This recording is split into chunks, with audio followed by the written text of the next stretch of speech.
함께 나눌 은혜의 말씀을 함께 보겠습니다. 하나님의 말씀은 마태복음 8장 23절부터 27절까지 말씀입니다. 마태복음 8장 23절에서 27절 하나님 아들의 삶에 대해서 우리 말씀을 나눕니다. 자, 제가 23절 말씀을 먼저 받들어 봉독하겠습니다. 배에 올심의 제자들이 따랐더니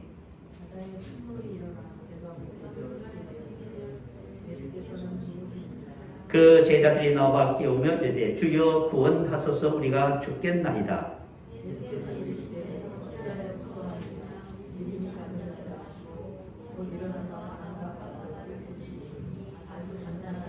자, 27절 말씀은 우리 말씀을 함께 했습니다. 그 사람들이 놀랍게 여겨 이르되 이가 어떠한 사람이기에 바람과 바다도 순종하는가 하더라. 아멘. 할렐루야. 저는 오늘 마태복음 8장 23절 27절 말씀을 통해서 하나님 아들의 삶에 대해서 말씀의 은혜를 나누겠습니다. 자, 오늘 본문 23절에 보면 말씀이 이렇게 시작되지요. 자, 배에 오르심의 제자들이 따랐더니 예수님께서 배에 오르심의 제자들이 그 배에 함께 타고 따랐다는 말씀이지요. 그리고 24절은 카이 이두로 시작됩니다. 카이 이두 바다에 큰 놀이 일어나. 그런데 갑자기란 뜻입니다. 바다의 큰 놀이라는 것은 뭐냐 하면 바다의 폭풍우를 가리킬 때 쓰이는 단어입니다. 어부 출신인 제자들도 심한 두려움을 느낄 만큼 강력한 힘의 풍랑을 말씀하고 있는 것입니다.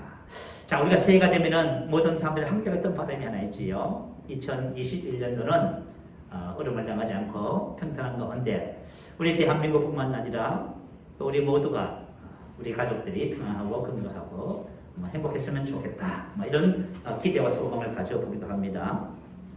자, 오늘 그런 소망을 가지지만 그럼에도 불구하고 예수님을 따라 동행한 제자들에게 우리가 죽겠나이다 라고 하는 이런 문제가 갑자기 닥쳐온 것을 보면서 우리가 주님을 따라 함께 동행하는 우리의 삶 속에서 이런 문제들이 오지 않는다고는 보장할 수 없습니다. 언제 이런 문제들이 우리 삶을 덮쳐서 우리가 죽겠습니다 이렇게 고백하고 이렇게 기도하면서 탄식할 수도 있다는 말씀입니다. 자, 오늘 이 본문 말씀을 통해서 우리가 무엇을 알 수 있어요? 자, 우리가 예수님과 함께 동행하지요. 주님이 우리 안에 계시고 우리가 주님 안에. 자, 이렇게 함께하는 삶을 산다 할지라도 예수님께서는 저와 여러분에게 2021년도를 문제가 없는 삶을 보장하신 것이 아닙니다. 오히려 문제 속에서 그 문제를 정복하고 다스리고 승리하는 삶을 보장하신다는 진리를 오늘 본문을 통해서 우리가 배우게 됩니다. 문제가 없는 삶은 뭘까요? 문제가 없는 삶은 자, 오늘 시대에 있는 하초와 같습니다. 그러나 문제를 다스리고 정복하고 승리하는 삶은요, 하나님의 아들의 삶입니다. 오늘 저와 여러분이 2021년도에는 하나님의 아들로 사는 놀라운 축복이 있을 줄로 믿습니다. 자, 먼저 이와 같은 상황 속에서 예수님의 제자들과 예수님과의 차이점, 다른 점을 한번 살펴보겠습니다. 24절, 25절에 나와 있지요. 먼저 예수님입니다. 24절 보면 예수께서는 주무시는지라 그가 계속해서 주무시고 계셨다. 자, 이와 같은 상황 속에서 계속해서 주무시고 계셨다. 우리 보통 일반적인 생각으로는 참 이해가 안 되는 그런 말씀이지요. 자, 이 제자들은 우리가 죽겠나이다. 우리가 죽어가고 있습니다. 우리가 죽어가고 있다는 이런 상황 속에서 예수님도 함께 그 배를 탔잖아요. 예수님께서도 분명히 죽어가고 있었던 것은 사실입니다. 그럼에도 불구하고 예수님은 제자들과 전혀 다른 모습을 보이고 있습니다. 자, 우리 한번 스스로에게 한번 질문해 볼까요? 나도 죽을 것 같은 상황이 나의 삶에 다가온다 할지라도 나도 예수님처럼 할 수 있다. 아멘. 나도 예수님처럼 할 수 있다. 이 사람은 참 믿음을 갖고 있는 거예요. 자, 예수님을 통해서 우리가 참 믿음을 한번 살펴보십시다. 예수님은 상황이 어떠함이나 사람들의 말과 행동에 영향을 전혀 받지 않으시고 있습니다. 이것을 가지고 우리는 참 믿음이라 합니다. 예수님께서 이와 같은 상황 속에서 계속 죽으셨다는 것은 상황에 영향을 받는다, 안 받는다?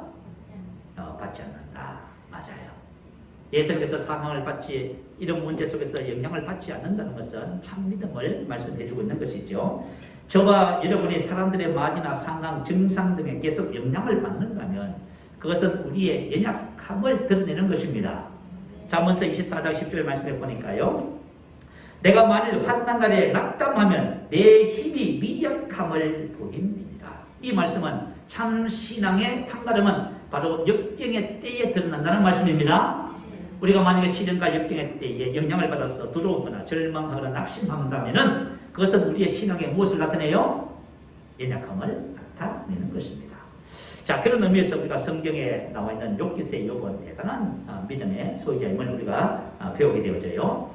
욥의 첫 번째 고난은 욥은 7명의 아들을 두었다고 합니다. 그리고 3명의 딸을 두었고요. 그리고 욥은 재산이 동방에서 제일 큰 자라고 성경 기록합니다.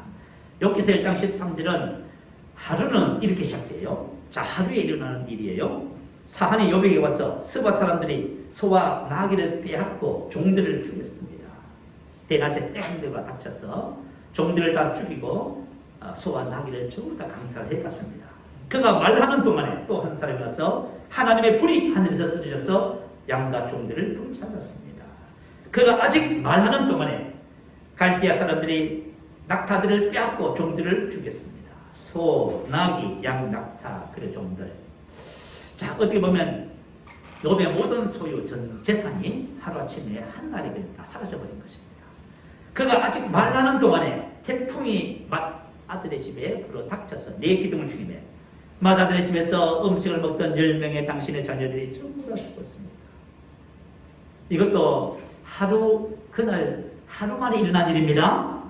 그 많은 재산과 그리고 종들 그리고 자녀들 10명의 자녀들이 하루라고 하는 그 짧은 시간 안에 모든 것이 다 없어져 버렸습니다. 자, 욥의 반응은 어땠을까요? 욥이 일어나 겉옷을 찢고 머리털을 미고 극심한 슬픔을 나타낸 것이지요. 아마 우리 인생의 삶에 이런 일이 정말 닥친다면 아마 기절할지도 모르겠습니다. 그리고 욥은 땅에 엎드려 예배하고 이게 시작되는 거예요. 이럴 때 내가 못해서 알모 누웠습니다. 또한 난 알몸으로 그저 돌아갈 것입니다.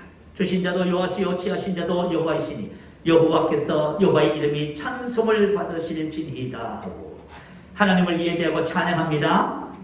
자, 욥의 두 번째 고난입니다. 그가 발바닥에서 정수리까지 악창이 났다고 합니다.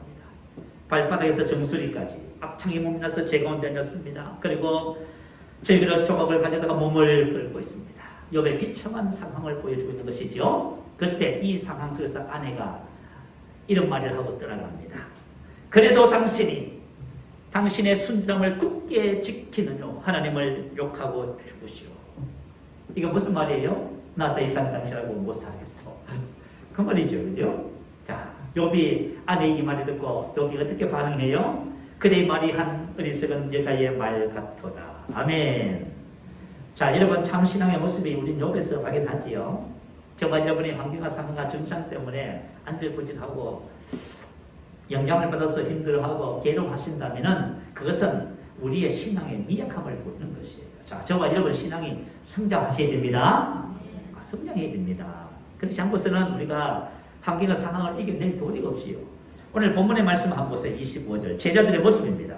이 제자들의 모습은 그 제자들이 나와 깨우며 이를 때 주여 구원하소서 우리가 죽겠나이다. 같은 말씀인 마가복음 4장 38절 이렇게 기록해요. 선생님 우리가 죽게 된 것을 돌아보지 아니하시나이까 하니 이 포인트는 매우 원색적인 비난주의 표현입니다. 매우 강하고 원망 섞인 원망을 그대로 담아내고 있습니다. 선생님이여 우리가 죽어가는 것을 당신은 염려하지 않으십니까? 돌아본다는 것은 돌보다 걱정하다 염려하다 괴로워하다. 이와 같은 문제 속에서 걱정하고 염려하고 괴로워하는 것이 당연합니까? 자, 한번 생각해봐요. 이런 문제가 예수님 때문에 생겼습니까?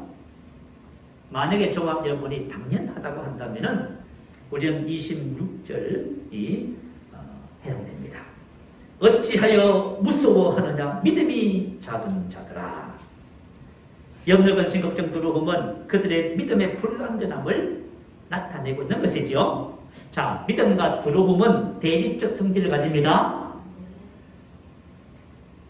자, 우리가 믿음을 가지면 두려움을 어떻게 해요? 내어줬습니다. 그럼 두려움은 우리의 믿음을 몰아내요.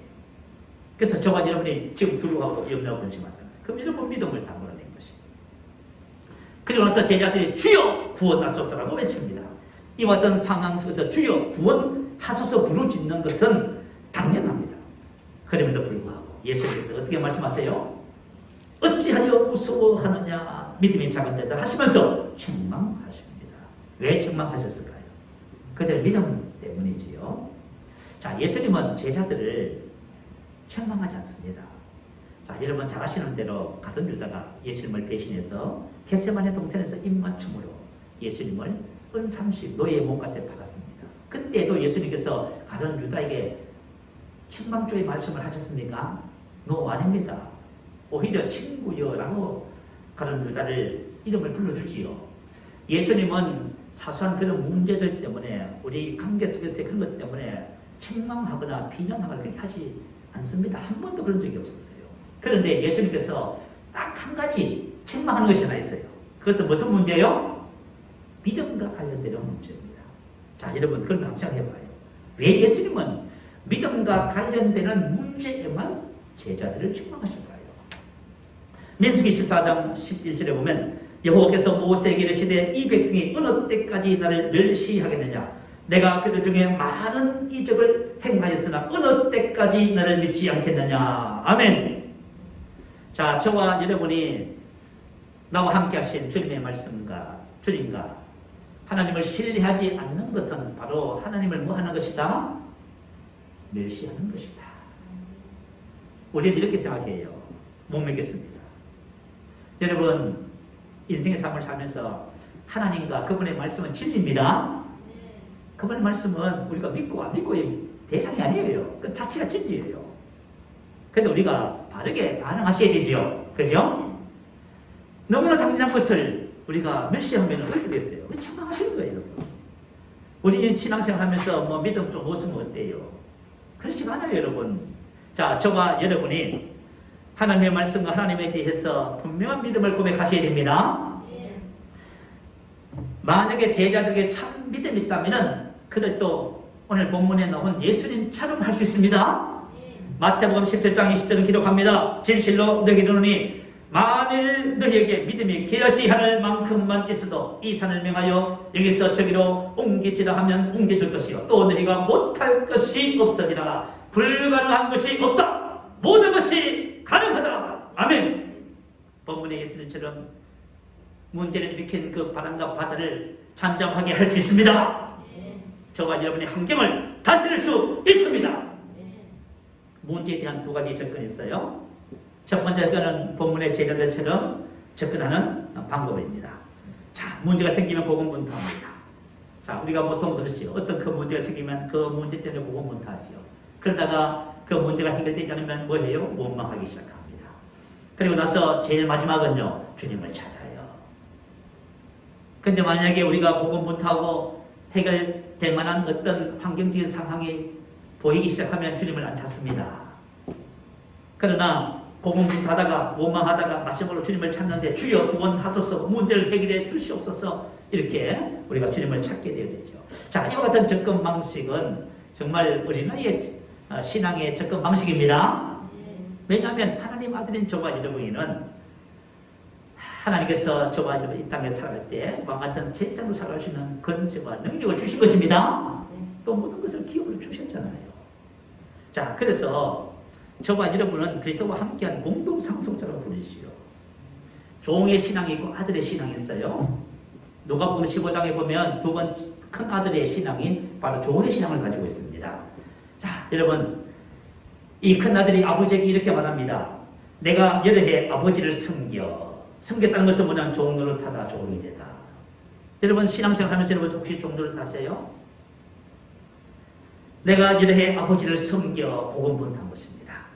법을 어김이 없거늘 내게는 염소 새끼라도 주어 나와 내 벗으로 즐기게 하신 일이 없거늘 원망합니다. 우리 신앙생활 하다 보면 어느 날 어느 때인가 내 입에서 원망이 나와요. 그리고 뭐예요? 기쁨과 안식과 자유와 감격이 없는 신앙생활을 하고 있는 거지. 이 종의 신앙을 하고 있는 거예요. 자, 내가 여러 해 아버지를 섬겨 법을 어김이 없거늘 내게는 염소 새끼라도 주어 나와 내 벗으로 즐기게 하신 일이 없거늘 이렇게 얘기합니다. 이것을 가지고 종의 신앙이라고 합니다. 근데 아버지는 뭐라고 말씀하세요? 예, 너는 항상 나와 함께 있으니 내 것이 다 누구 것입니까? 여러분, 하나님의 것이 다 누구 것이에요? 저와 여러분 것이라 하잖아요. 그리스도 예수 안에서 저와 여러분 받은 기업이 바로 그겁니다. 내가 하나님의 아들로서 받은 기업이, 내가 문제와 상황의 영향을 받아서 절망하고 낙심하고 좌절하는 것이 아니란 말입니다. 그것을 다스리고 그것을 정복하는 것이 바로 저와 여러분의 삶의 진정한 모습입니다. 자, 종과 아들의 차이는 이런 거예요. 혹시 여러분들이 바쁜 일이 있어서 외출을 하면서 자녀를 위해서 이제 점심과 저녁 먹을 것을 준비해서 냉장고에 넣고 아들에게 얘기합니다. 너 배고프면 냉장고에 있는 거 꺼내서 먹어, 이렇게 얘기합니다. 근데 돌아와서 보니까 아들이 배고프다고 징징 짜고 있습니다. 아들이 배가 고프다고 징징 짜고 있는 거예요. 그러면 여러분이 칭찬할까요? 책망할까요? 혼내야 됩니다. 아니 준비 다 해놨잖아요. 냉장고. 너 아들이잖아. 냉장고 문 못 열어요? 먹으면 되는 겁니다. 먹으면 엄마가 기뻐해요? 즐거워해요? 화가 납니까? 지금 우리가 지금 종의 신앙을 갖고 있어요. 지금 하나님께서 저와 위에서 그래서 예수 안에서 하늘의 모든 신령한 복을 전부 다 준비해서 냉장고에다가 꽉꽉 채워놨어요. 그것을 지금 찾아서 지금 너가 마음껏 누리고 이 땅에서 하나님의 아들로 살아가라는데 그걸 못하고 있는 거예요. 우리가 지금. 왜냐하면 종의 신앙을 가졌잖아요. 내가 여호와의 아버지를 섬겨 법을 명을 어기며 그를 내게는 염소 새끼라도 주어 나와 내 벗으로 즐기게 하신 일이 없거늘. 언제 하나님께서 그렇게 하신 것이 있으신가 말이에요. 자, 그래서 저와 여러분이 종의 신앙을 가지서는 안 됩니다. 그래서 이 종의 신앙 여전히 문제와 상황 속에서 쩔쩔매고 있는 것을 보게 되어져요. 그래서 우리가 문제를 다룰 줄 알지 못하는 그런 삶은 바로 종의 신앙의 특징입니다. 두 번째 접근은 오늘 본문의 예수님처럼 상황에 영향을 받는 것이 아니라 오히려 상황을 다스리고 정복하고 변화시키는 접근 방법입니다. 이와 같은 접근 방법을 믿음의 삶이라고 하지요. 이것이 바로 하나님의 아들의 삶입니다. 세상 사람들은 본 것을 따라 살죠. 우리는 뭐로 살아요? 믿음으로 행합니다. 아멘. 예수님의 제자들은 예수님을 통해서 이와 같은 믿음의 삶, 하나님의 아들의 삶을 훈련받습니다. 자, 제자 훈련이 뭘까요? 성경 공부하는 걸까요? 그렇지 않습니다. 제자 훈련은 예수님께서 이 땅에서 사신 삶을 훈련받는 것입니다. 그래서 저와 여러분이 예수님께서 사신 하나님의 아들의 삶을 우리가 배우셔야 돼요. 우리가 사복음서를 보면서 어떤 생각을 하냐면 예수님이시니까 그렇게 했겠지요. 무지를 얻으셨고요. 병도 고치시고 또 오늘 본문 말씀처럼 바람과 바다를 그죠? 잠잠하게 하실 수 있었습니다. 그럴까요? 아닙니다, 여러분. 예수님은 그렇게 말씀하신 적이 한 번도 없어요. 요한복음 14장 12절 말씀 보세요. 내가 진실로 진실로 너희에게 이르노니 진실로 진실로 아멘 아멘. 여러분 예수님도 아멘 아멘 하셨어요? 예수님은 어떤 분이시라고요? 아멘이시요. 저가 여러분이 아멘 할 줄 모르면 도대체 뭡니까? 하나님의 말씀에 아멘 할 줄 모른다면 저가 여러분이 안 돼요, 여러분. 하나님의 말씀에는 여러분이 아멘 하셔야 됩니다. 내가 진실로 진실로 너희에게 이르노니 아멘 아멘. 나를 믿는다는 내가 하는 일을 그도 할 것이요 또한 그보다 큰 일도 하리니 이는 내가 아버지께로 갑니다. 바로 예수님께서 보여주신 삶이 누구의 삶이라고요? 저와 여러분이 살아가야 할 하나님의 아들의 삶이다 그 말이에요, 여러분. 여러분은 사복음서를 보면서 예수님이고 그런 개념으로 접근하시면 안 돼요. 예수님께서 우리에게 보여주신 삶은 우리가 이 땅에서 그렇게 살아라고 보여주신 겁니다. 너희들은 내가 하는 것을 너희도 할 것이요 그보다 큰 일도 하리라. 이는 내가 아버지께로 갑니다. 자, 나를 믿는다는 것, 믿는다는 것이 뭘까요? 우리가 믿는다는 것을 추상적으로 생각하고 오해하는 부분이 참 많아요. 믿는다는 것은 뭐냐면 요한복음 1장 12절에 기록하지요. 영접하는 자 곧 그 이름을 믿는 자. 믿는 것은 곧 영접하는 것과 같습니다. 자, 성경에서 말하는 믿는다는 것은 뭐냐면 연합하다는 뜻이에요. 자, 예수님과 내가 하나로 연합하는 겁니다. 믿는 것입니다. 말씀과 내가 말씀을 믿는다면 말씀과 내가 하나로 연합하는 거예요, 여러분. 그리고 묶었다 그러면 예수가 내가 묶여진 상태란 말이에요. 이것은 뗄 수 없는 하나됨을 의미하고 있어요. 이게 바로 성경에서 말하는 믿는다는 거예요. 믿는 자가 예수님과 같은 삶을 살 수 있는 이유가 뭐냐면 이는 내가 아버지께로 갑니다. 자, 예수께서 이 땅에 오셔서 십자가를 지시고 죽으셨지요. 그리고 부활하셨습니다. 40일 동안 이 땅에 계시면서 제자들과 함께 하나님 나라 일을 말씀하시고 그 다음에 어떻게 하셨어요? 내가 아버지께로 갑니다 하셨지요. 성천하셔서 아버지께로 가셨어요. 그러면 예수님께서 아버지께로 가셔서 무슨 일을 하셨지요? 요한복음 14장 16절입니다. 내가 아버지께 구하겠으니 요청하다 여호와다. 내가 가면 아버지께 요청할 거야. 그가 또 다른 보혜사를 너희에게 주사 영원토록 너희와 함께 있게 하리라. 자, 이 말씀은 무엇입니까? 예수님께서 이 땅에 오셔서 그분이 죽으시고 부활하시고 승천하신 그의 모든 삶의 목적이 뭐라고요? 다른 보혜사를 우리에게 보내주셔서 영원토록 함께 있게 하는 것입니다. 약속하신 성령을 받게 하는 것이 핵심이에요, 여러분. 그러면서 요한복음 14장 20절에 말합니다. 그날에는 내가 아버지 안에 너희가 내 안에 내가 너희 안에 있는 것을 너희가 알리라. 이것이 바로 하나님의 계획이며 이 하나님의 계획을 예수님께서 이 땅에 오셔서 이루신 것입니다. 그래서 저와 여러분이 그분의 십자가의 죽으심을 통해서 부활과 승천을 통해서 우리에게 이루어진 놀라운 은혜가 무엇이에요? 그분이 성령을 통해서 우리 안에 오셨다고 말이에요. 그리고 예수님께서 가시면서 우리에게 이 땅에 수많은 아들들을 이 땅에 세워놓고 가셨지요. 그래서 예수님은 누구예요? 맏아들. 다시 말하면 첫 번째 아들이라고 말이에요. 그렇죠? 여러분은요? 동생들이잖아요. 그래서 예수님께서 뭘 하세요? 내 아버지 그리고 저와 여러분을 위해서 형제라고 말씀하셨지요. 그래서 나를 믿는다는 것이 뭘 말하냐면 바로 주님과 하나가 되어서 저와 여러분의 주님으로 사는 자가 됐다 그 말이에요. 예수님께서 보여주신 삶입니다. 그것이 바로 저와 여러분의 삶이에요. 그것은 바로 하나님의 생명으로 사는 삶입니다. 다시 말하면 하나님으로 사는 삶이죠. 자, 저와 여러분이 영으로 기능하세요. 이런 표현을 많이 써요. 자, 영으로 기능한다는 것이 뭐예요? 저와 여러분이 영으로 거듭났지요? 영으로 거듭났으면 뭐로 살아야 돼요? 당연히 영으로 살아야지요. 그게 하나님의 아들의 삶입니다. 예수님께서 바로 그렇게 사셨어요. 예수님께서는 하나님의 생명인 저의 생명을 따라 하나님으로 사셨습니다. 요한복음 5장 26절에 보면 아버지께서 자기 속에 생명이 있음같이 아들에게도 생명을 주어 그 속에 있게 하셨고, 자, 예수님은 아버지의 생명을 가져오셨지요. 아버지께서 예수님 안에 계셔서 그분의 생명이 되어 주신 거예요. 그래서 예수님은 항상 뭐로 사셨어요? 아버지의 생명으로 사신 것입니다. 자, 저와 여러분도 마찬가지예요. 저와 여러분이 하나님의 생명을 받았잖아요. 요한일서에 있는 말이에요. 하나님이 우리에게 영생을 주신 것과 이 생명이 그의 아들 안에 있는 것이다. 아들이 있는 자에게는 생명이 있고, 자, 아들이 있는 자, 아들을 영접하는 자에게는 뭐가 있어요? 생명, 하나님의 생명이 있습니다.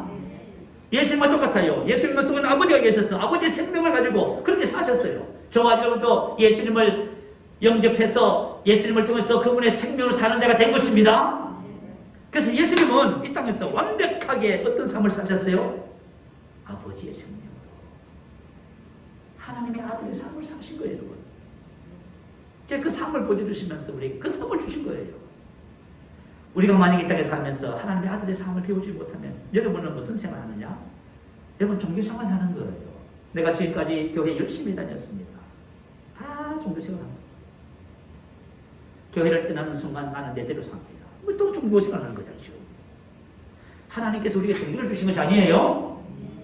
아들의 삶을 주신 거예요. 이 땅에 하나님께서 아들을 세우셨고 저까지만 하나님의 아들이에요. 그래서 아들의 삶을 배워야 되는 거예요.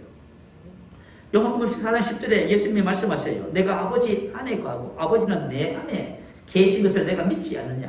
내가 너희에게 이런 말이 스스로 하는 것이 아니라 아버지께서 내 안에 계셔서 그의 일을 하시는 것이야. 이게 바로 하나님의 생명을 사는 삶이에요. 아시겠죠? 이게 바로 영적인 영역에서 사는 삶이에요, 여러분. 저와 여러분 이 땅에 똑같은 육신의 몸을 입고 살지만 저와 여러분 차원이 다르지요. 저와 여러분 영으로 거듭났잖아요. 거듭난 하나님의 아들은 이제부터 영으로 사는 삶을 배워야 되는 거예요.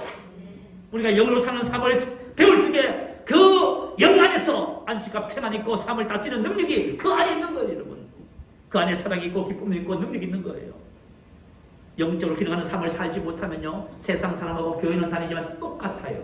똑같은 문제 때문에 고민하고 똑같은 문제 때문에 원망하고 불평하고. 예수님은 100% 아버지로 영적인 영역에서 삶을 사신 분입니다. 그래서 그와 같은 삶을 우리에게 쉽게 설명해 주시기 위해서 포도나무와 가지를 하신 거예요. 우리 안에 계신 예수님은, 하나님은 포도나무 되십니다. 우리는 가지가 되시고요. 그래서 예수님은 가는 곳마다 이렇게 고백합니다. 나와 아버지는 하나입니다. 내가 아버지로 말미암아 여러 가지 선한 일을 너희에게 부여합니다. 영으로 기능하는 삶을 사셨어요. 그래서 예수님께서 자연을 다스리고 치유와 행하신 말씀과 그 사랑의 삶, 모든 것이 어디서부터 나왔어요? 영적인 영역에서 나온 것입니다. 그와 같은 삶을 보여주시고 우리에게 그와 같은 삶을 주시고는 그와 같은 삶을 살도록 우리를 지금 인도하고 계신 것입니다. 그래서 예수님은 예수님 안에 살아계신 그분의 생명 되신 하나님을 사람들에게 보여주신 거예요.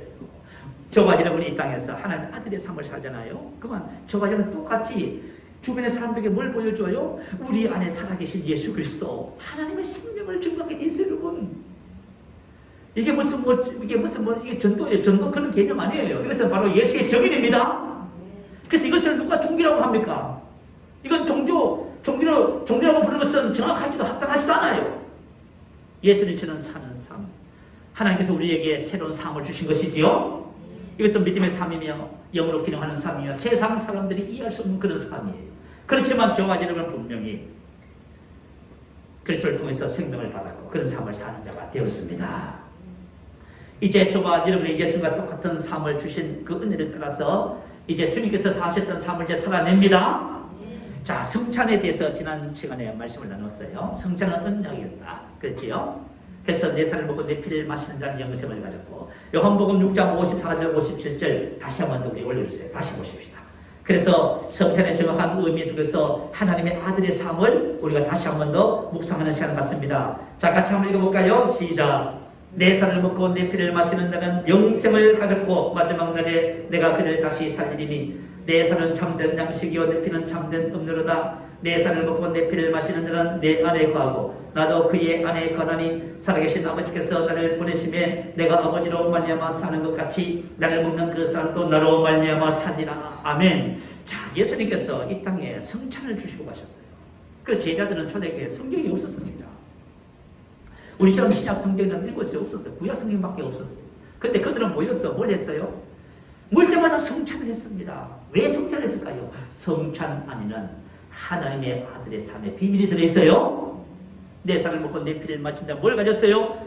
영생을 가졌고 저와 여러분이 하나님의 아들로 다시 태어났습니다. 거듭났습니다. 저와 여러분의 정체성은 바로 영입니다.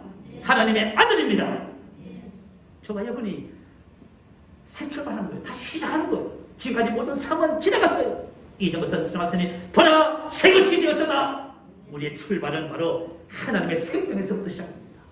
우리가 하나님의 아들로 태어난 것입니다. 그리고 뭐라고 말씀하세요? 내 살을 먹고 내 피를 마시는 자 내 안에 거하고 그도 나의 안에. 자, 나 이거 하는데 예수님께서 내 안에 오셔서 그분이 나의 생명이 되셨는데 우리는 그분과 하나가 되었습니다. 이 말은 무슨 뜻일까요? 내 안에 계신 예수 그리스도가 바로 저와 여러분의 모든 것이란 뜻입니다. 그래서 공동상속자, 함께 상속자 하잖아요. 예수님의 의가 나의 것이 되고 예수님의 권세가 나의 권세가 되고. 자, 여러분 봐요. 그리스도가 바로 나의 기업입니다. 그래서 저와 여러분이 그 기업을 알면 알수록 우리는 환경과 삶을 다스리는 하나님의 아들로 살아가는 것이에요. 이것을 만약에 우리가 모른다고 한다면 문제가 생길 때마다 기도해 주세요. 문제가 생길 때마다 이렇게 기도해 주세요. 이렇게 접근하고 가는 거예요. 저와 여러분은 이제는 저와 여러분 그는 오늘 본문의 제자처럼 사는 것이 아니라 바로 예수님처럼 사는 자가 되었습니다. 그리고 뭐라고 말씀을 기록해요? 그래서 살아계신 아버지께서 나를 보내시면 내가 아버지로 말미암아 사는 것 같이 나를 먹는 그 사람도 나로 말미암아 살리라. 아멘. 자, 저와 여러분 지금 성찬이 뭐냐면 영생을 받았고 주님과 하나가 돼서 주님으로 사는 것이 하나님의 아들의 삶이라고 하는 것이 한 세트입니다. 이걸 따로 분리해서 생각할 수 없어요. 이것은 하나예요. 그래서 우리가 아들을 믿는다는 것이 뭐예요, 여러분? 바로 아들로 사는 자가 된 것입니다. 예수님을 사는 자가 된 것이에요. 새로운 영역에서, 영적인 영역에서 우리가 그렇게 살아가는 하나님의 놀라운 자녀들이 된 것입니다. 그렇게 삶을 살기 위해서는 우리가 로마서 6장 11절 말씀을 의식하시게 돼요. 자, 한번 말씀 올려주세요. 한번 읽어보십시다. 자, 시작. 이와 같이 너희 자신을 죄에 대하여는 죽은 자요 그리스도 예수 안에서 하나님에 대하여는 살아있는 자로 여길지어다. 하나님에 대하여는 하나님, 살아있는 자로 좌우 어떤 것에 근거하여 살다. 자, 저와 여러분은 이제 그리스도 안에서 하나님으로 사는 자입니다. 여길지어다. 계산하다. 결론 짓다. 신앙이 의식하는 말이에요. 자, 저와 여러분은 이같이 너희 자신을 죄에 대하여는 죽은 자여 그리스도 예수 안에서 하나님으로 살아가는 자입니다. 나는 누구예요? 난 영생을 가졌고 내 안에 주님과 하나님과 하나가 되어서 하나님으로 사는 자입니다. 이걸 여러분 의식하시기. 우리가 신앙생활을 하면서요, 의식화시킨 것, 인식된 것만 우리 것입니다. 하나님의 말씀이 내 속에 들어와서 말씀에 의해서 내가 변화된 것, 의식화된 것, 말씀이 나에게서 영향을 장착이 된 것만 나의 삶에 영향을 끼치고 내가 그렇게 살아갈 수 있는 것이에요. 그런데 이것을 하지 않고 있으면은 저와 여러분이 아무리 제가 지금 로마서 6장 11절 말씀 우리가 하나님의 아들로 살 수 있는 것은 바로 이런 것을 의식화시키는 것입니다라고 말씀을 드려도 여러분이 실질적으로 이것을 의식화시키는 훈련을 하지 않으면은 이 어떤 삶을 살아낼 수가 없게 되어져요. 사도 바울이 고백하고 예수님이 고백하지요. 예수님이 항상 뭐라고 고백한지 아세요? 나와 아버지는 하나이니라. 내가 아버지로 말미암아. 내가 아버지로 말미암아 이 서는 것을 내가 아버지로 말미암아 산다. 아버지는 하나. 저와 여러분도 그렇게 고백해요. 나와 예수님은 하나입니다. 나는 예수님을 삽니다. 아멘. 여러분 그것이 저와 여러분 고백이 되어요. 예수님은 항상 삶의 현장 속에서 이것을 고백하셨잖아요.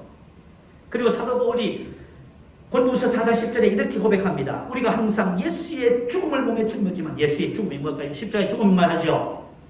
우리가 항상은 뭐냐면 언제나 항상 늘 우리가 항상 예수의 죽음을 몸에 짊어집니다.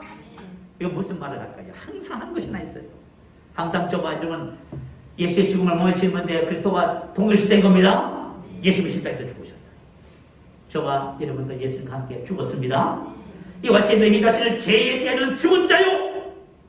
저와 여러분 죄와 질병과 사망과 저주와 율법에 대해서 세상에서 이미 죽은 자입니다. 이걸 왜 항상 짊어져야 할까요? 이걸 왜 항상 고백하고 인식해야 할까요? 그래야만이 예수의 생명이 저와 여러분이 예수의 생명을 예수로 사는 삶이 되는 거예요. 그래야 여러분 저와 예수로 사는 삶이 돼요. 참 이게 여러분 중요한 원리. 우리가 항상 신앙생활은 말씀의 원리를 따라서 신앙생활을 해야 되는 것이죠. 그래서 저와 여러분이 내가 예수와 함께 십자가에 못 박혀 죽어서 이제 내가 사는 것이 아니라 내가 그리스도가 사십니다. 이것이 의식하게 돼요. 그래서 저와 여러분은 이미 우리 자신뿐만 아니라 나에게 속한 모든 과거의 모든 것은 예수와 함께 십자가에 죽었습니다. 자신의 옛사람의 예수와 함께 십자가에 죽어서 내가 아니라고 하는 사실을 우리가 알 때 저와 여러분은 더 이상 옛사람의 삶을 살아가지 않습니다. 자, 여러분 제가 이렇게 신앙생활 하면서 우리 성도님들을 뵈면서 늘 항상 느끼는 것이 뭐냐면 우리가 이 복음을 함께 나누면서도 늘 삶은 옛사람으로 살아가요. 되게 안타까운 거죠. 그죠? 그러니까 복음을 나누고 같이 신앙생활하고 이렇게 해도요. 삶은 어떻게 살아가요? 하나님 주신 하나님 아들의 삶을 못 살아내요. 이것이 우리가 깨닫지 못하는 거예요. 자, 옛사람의 삶이라는 것은 뭐냐면 본문에서 제자들이 보여준 삶입니다. 이게 바로 옛사람의 삶의 방식이에요. 옛사람의 삶의 방식 첫 번째가 뭐냐면 감각을 따라 사는 삶. 로마서 8장 5절에 기록하지 육신을 따르는 자는 육신의 것을 생각하고 육신을 따른다는 말은 무슨 뜻? 감각, 지식을 따른다 그 말이에요. 자, 우리가 지금까지 세상을 살면서 어떻게 살았어요? 보고 듣고 느끼는 이것을 따라서 생각하고 말하고 행동하면서 사는 거예요. 지금 제자들이 바람과 풍랑을 보고 어떻게 해요? 생각하고 말하고 행동하고 있는 거죠. 이건 너무나 자연스러운 거예요. 세상 모든 사람들이 다 이렇게 살지요. 제가 코로나 있기 전에 병원 전도하면서 근사님, 집사님들 많이 만나요. 얘기 들어보면 전부 다 감각 지식을 따라 살아요. 믿음으로 말하는 사람 아무도 없어요, 여러분. 잘 신기해요. 그래서 제가 믿음을 사는 사람이 뭔지를 가르쳐 드려요. 그러면 우리 성도님들 얼굴이 확 밝아져요. 믿음을 사는 사람이 그런 것입니까? 여러분 감각으로 사는 삶은 여러분 지금 계속 살고 있잖아요. 저 사람 얼굴 보니까 나를 미워하는 것 같아요. 뭘 미워해요, 여러분? 그렇지 않습니다. 그죠? 이 전부 다 감각을 따라 사는 거예요. 감각을 따라. 예? 그래서 저와 여러분은 이제 감각을 따라 사는 삶이 지나갔습니다. 만약에 저와 여러분이 아직까지도 보고 듣고 느끼는 것에 따라서 생각하고 말하고 행동을 여러분이 하고 계신다면 여러분은 지금까지 본문의 제자들처럼 살고 있는 거예요. 믿음이 적은 자들아. 하나님 자녀의 삶의 방식은 영을 따르는 자는 영이를 생각하지요. 왜 여러분 영을 따라 살아요? 저와 영이잖아요, 여러분. 그래서 만약에 내가 그리스도 안에서 나의 정체성을 모르면 하나님 아들의 삶을 살아낼 길이 있다 없다? 낼 길이 없어요. 내가 누군지도 모르는데 어떻게 살 거예요, 여러분? 그래서 그리스도 예수 안에서 이전 것은 지난 것에 보라 새 것이 되었다고 하는 하나님의 아들의 영의 정체성을 확고하게 여러분 심령에 세워야 됩니다. 그래서 저와 여러분이 이제 내가 예수와 함께 죽고 이제는 하나님을 사는 자라고 하는 이 말씀을 묵상하고 또 묵상하고 묵상해서 여러분 심령에 세워야 돼요. 그래서 이제 감각 지식을 벗어났어. 하나님의 말씀 계시 지식을 따라 사는 삶으로 옮겨가야 됩니다. 말씀이 말하는 대로 생각하고 말하고 행동하는 그 삶을 여러분 훈련하셔요. 우리가 만약에 감각을 따라 사는 삶은요, 예수님과 같은 이런 삶을 살아낼 수가 없어요. 왜냐하면 감각을 따라 사는 삶은요, 언제나 환경과 상황, 증상에 따라서 그것을 생각을 해요. 그리고 그것을 또 말을 해요. 또 그렇게 행동하게 돼 있잖아요. 그래서 우리가 왜 환경, 상황, 증상의 영향에서 벗어나지 못하냐면 여러분들이 그것을 생각하고 말하고 행동하고 있기 때문이에요. 자, 그래서 환경, 상황, 증상에 따라 우리 마음이 요동하는 거예요.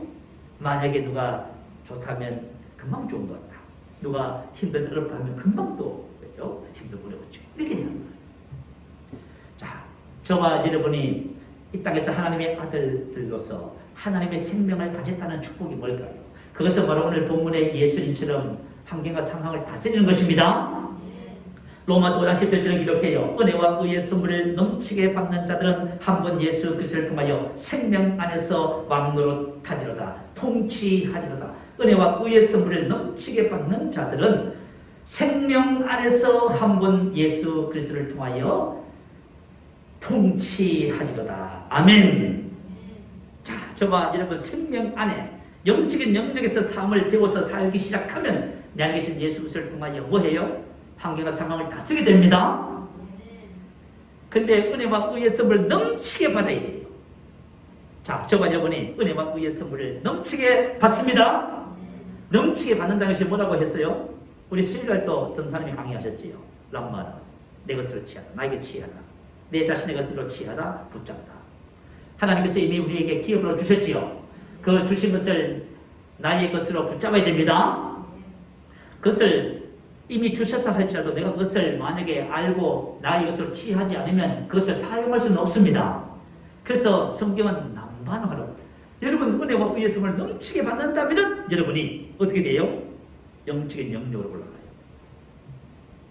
이 땅에서 사람들이 살아왔던 평범한 삶, 모든 사람들이 살아온 그 삶을 뛰어넘어서 영적인 영역, 생명의 영역, 그리스도를 통해서 생명 안에서 통치하는 삶으로 올라가요. 이게 바로 하나님께서 우리에게 주신 선물입니다. 우리 지난 성부 영신 예배 때 우리 성도님 꿈얘기 했어요. 꿈얘기 2탄 있어서 좀 더 하는 거예요. 자, 우리 성도님께서 등산을 올라가는데 그 산, 우리 그 성도님이 가시고자 하는 산은 큰 바위 앞에 막혀서 꽉 막혔어요. 힘들게 생겼어요. 옆에서 한 남자가 그러더랍니다. 그 산은 험해서 못 올라갑니다. 돌아서서 이렇게 가셔야죠. 맞아요. 저와 여러분 신앙도 마찬가지예요. 바른 것으로 들어가지 않으면 아무리 고생해도 열매가 없습니다. 바르게 가셔야 돼요. 자, 그래서 이쪽 길로 갔어요. 그래서 우리 성도님께서 방향을 틀어서 그곳으로 한 발을 옮겨 놓으셨습니다. 그랬더니 저 앞에 정상 부근에 동산이 있는데요. 우리 셀 리더들이 그 정상을 향해서 거의 다 올라가고 있는 거예요. 자, 그래서 꿈을 깨셨는데, 자, 그리고 나서 뭐라고 말씀하시냐면은, 목사님, 제가 방향을 틀어서 그곳에 한 발짝을 옮겨 놓은 것이 너무 감사해요.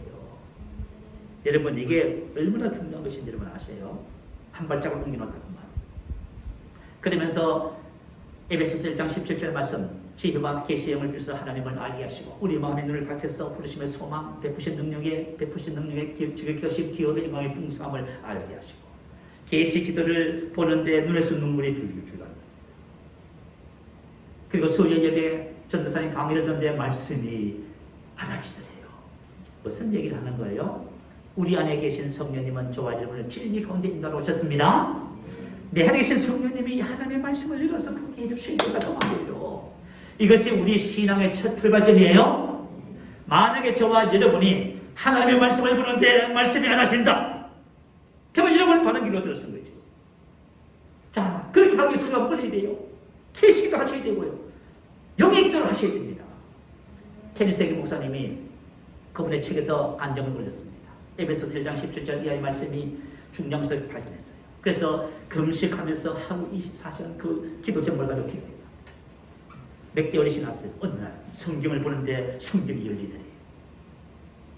여러분, 하나님의 말씀이 열려야 저와 여러분은 신앙생활이 쉬워지는 거예요. 아무리 해도 말이죠. 설교를 들어도 뭘 해도 들을 때는 좀 아는 것 같은데 지나고 나면 다 잊어버려요.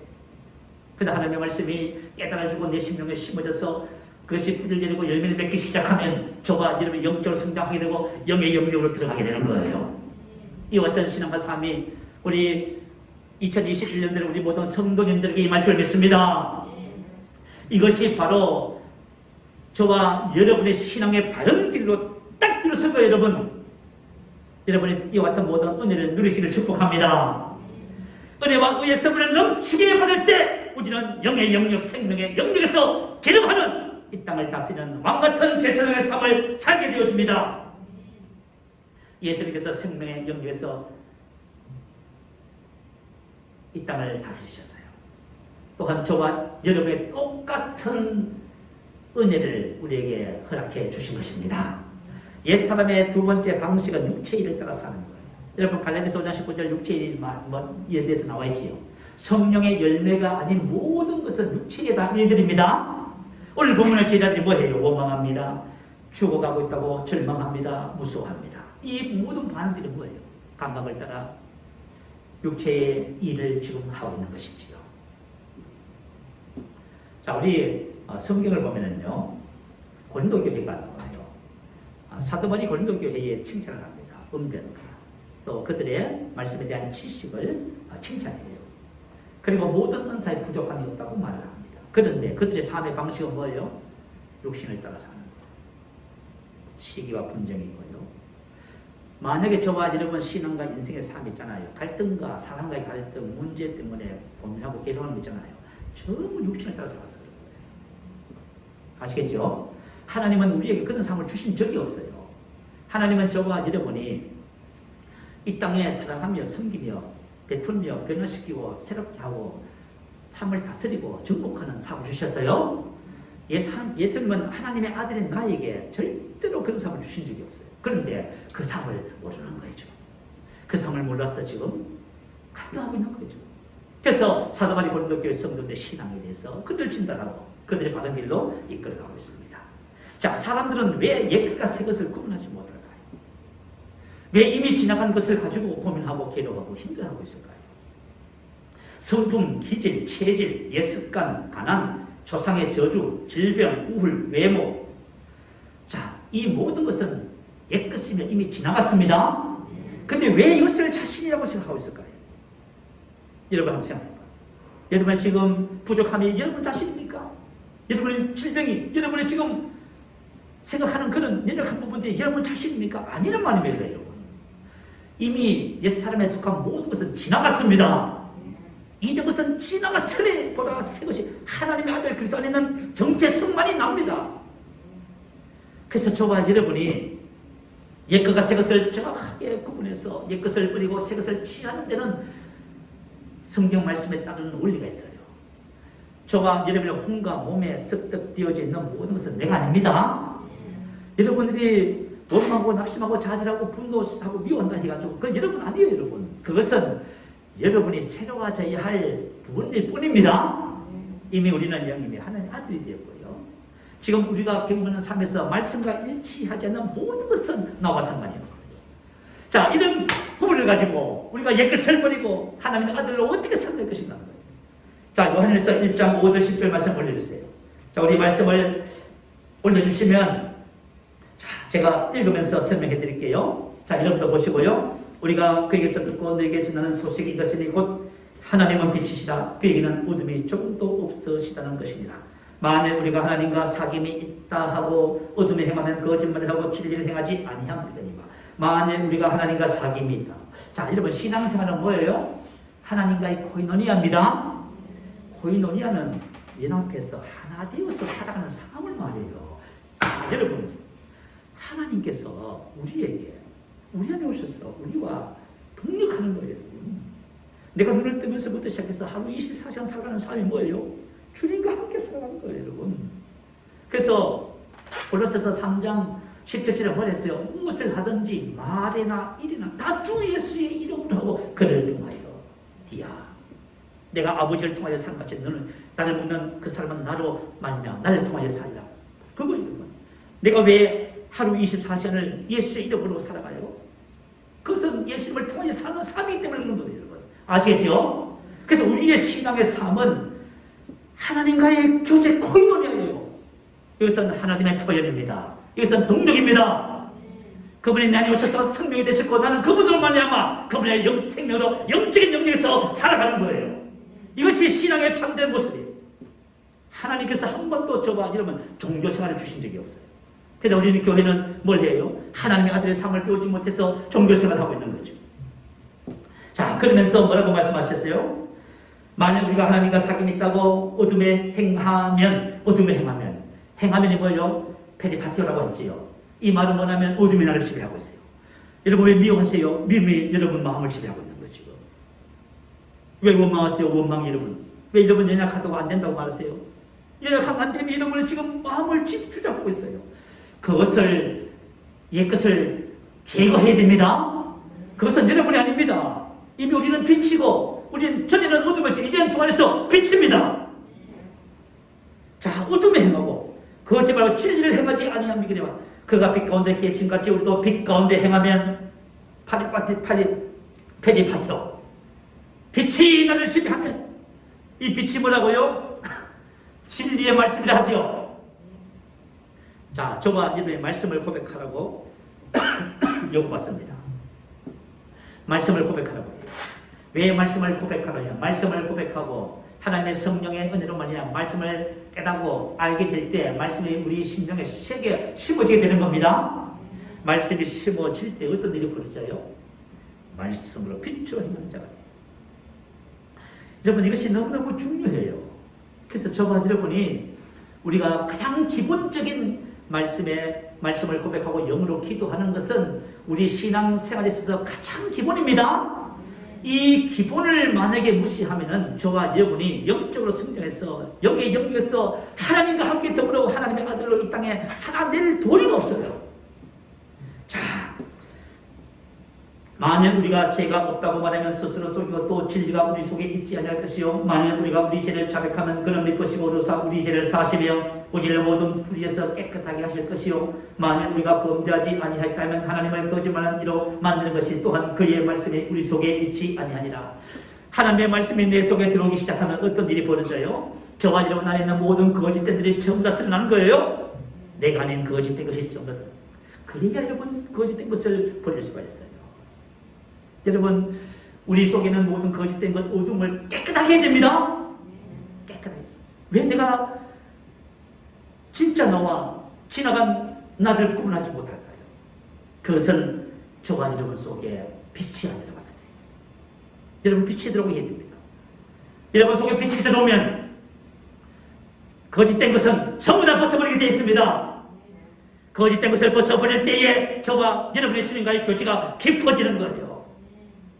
내가 말씀을 고백하고 말씀을 깨달아서 내 마음에 심고 그것을 묵상한 내 것으로 만들 때 내가 말씀과 친숙해질 때 친숙한 그만큼 내 안에 계신 주님과 친숙해집니다. 여러분 한번 제가 오늘 말씀을 따라 전하는 것을 여러분 한번 삶에서 실천해 보세요. 한번 실행해 보세요. 그러면 여러분의 말씀과 친숙해지는 만큼 여러분은 주님과 동행하는 삶을 살게 될 거예요. 그리고 여러분의 삶을 통해서 사람들이 놀랄 거예요. 너는 우리와 다르구나. 너는 우리와 다르구나. 당연합니다. 오늘 제자들이 예수님의 삶을 보고 놀랐지요. 이 사람이 누구이기에?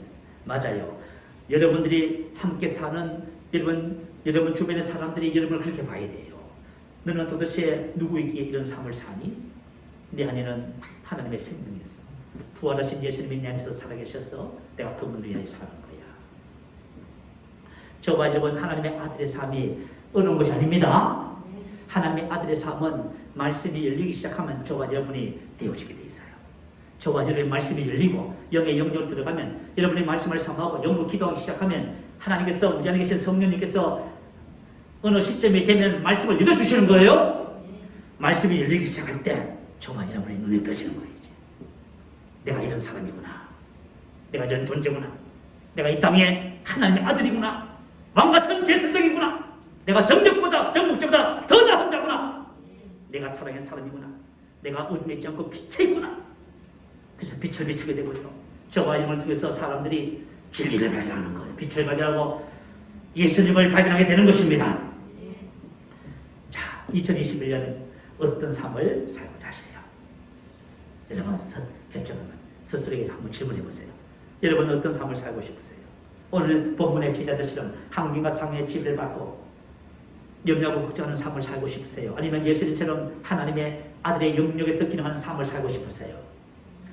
우리 새사명교회 모든 성도님들이 하나님의 아들의 영역에서 기능하는 삶이 될 줄 믿습니다. 저와 여러분이 하나님의 영역에서 영의 영역에서 살아가기 시작하면은 저와 여러분을 통해서 하나님께서 이 교회를 놀랍게 수많은 영혼을 구원하는 일에 쓰임받는 축복의 통로로 만들어줄 줄 믿습니다. 오늘 함께 기도하실 거예요. 저와 여러분이 신앙생활 하면서요, 여러분 인생의 삶에서 가장 중요한 것이 뭔지를 한번 생각해 보세요. 여러분 뭐가 중요하세요? 먹고 살기 위해서 돈 버는 것이 그 전부라고 생각하시는 분? 아니면 내가 말씀 고백하고 기도하는 것이 아깝다고 생각하시는 분? 하나님께서 저와 여러분에게 생명 안에서 놀라운 삶을 말씀 안에서 우리에게 허락해 주신 거예요. 여러분들 그런 생각을 갖고 계신다면 이제부터 생각을 바꾸셔요. 우리 새세민교회 성도들 한 분도 그런 생각을 하고 계신 분이 없을 줄 압니다. 여러분들이 하나님의 말씀을 따라 고백하며 기도하는 것을 즐거워하시고 그것을 사모하셔요. 그렇게 하셔서 2021년에는 여러분의 삶의 주변에서 모든 사람들이 넌 우리와 다르구나. 그 비밀이 뭐니라고 물어보도록 하셔요. 그래서 영혼을 이기고 하나님의 나라를 건설하는 일에 저마님을 쓰임받아야 될 줄 믿습니다. 우리 주님의 말씀을 생각하면서 함께 기도하겠습니다. 하나님 감사합니다. 내가 이 땅에 하나님의 아들로 세워졌습니다. 태어났습니다. 하나님의 아들의 삶을 배워서 하나님의 아들의 삶을 살아내는 우리 모두가 되겠습니다. 하나님께서 우리 가운데 성령을 통하여 진리의 말씀이 열려지게 하시고 하나님의 빛을 보게 하시고 은혜를 보게 하시고 영광을 보게 하시고 우리가 오늘 본문 말씀 속에서 나타난 제자들의 삶이 아니라 이제는 우리가 성장해서 예수님처럼 이 땅에 하나님의 아들들로 살아가는 놀라운 역사가 있게 해달라고 할렐루야. 우리 한번